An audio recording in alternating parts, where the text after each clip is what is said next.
everything important means. I mean, there's argument and debate about what your mother or father tells you to do means when they tell you to clean up your room. There's argument over documents that tell you how to install your videotape player or your DVD players. There's argument about everything that is not specifically laid down, like turn a screw clockwise. There would be argument over that if there could be.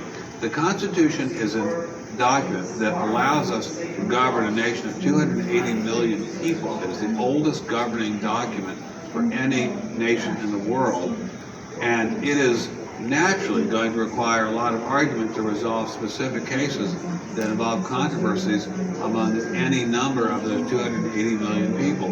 There is no more powerful argument for the necessity of the Constitution itself than the fact that we should be able to argue over the Constitution and what it means. If we couldn't argue over it, it wouldn't be a free society. So the fact that there's argument over it means the society is thriving and doing what the Constitution predicted and hoped we would be able to do.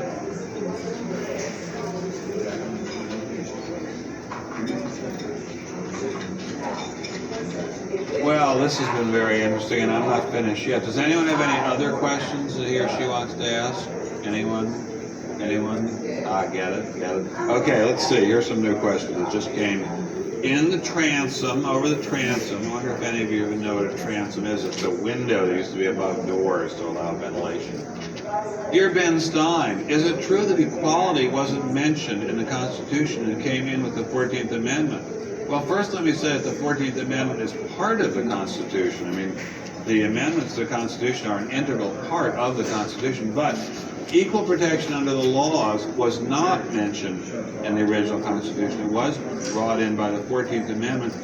Oh, thank you very much. Thank you very much. That's good. Thank you. It was very good. I'm not going to. Now, equality, as discussed in the Constitution and in the Supreme Court's decisions about the Constitution, doesn't mean everyone is guaranteed the same income or the same size house or the same kind of car. It means that people have equality under the law. A rich person is not supposed to have any more rights than a poor person. A white person isn't supposed to have any more rights than an African American person, an Asian or a Hispanic person. The beauty of the Constitution, as I've said before, is that it can change and adapt to increased and better human ideas about treating other human beings with dignity. We are very blessed in this country because we have a very smoothly functioning government, and we have an enormous orbit of rights surrounding every citizen. Every citizen walks down the street sort of with an invisible shell around him or her, and that invisible shell is the rights aura provided to him or her by the Constitution. And that's a beautiful thing. We're all sort of walking around in protective armor, and that armor, that's the Constitution, and that's the Constitution, that's too much coffee.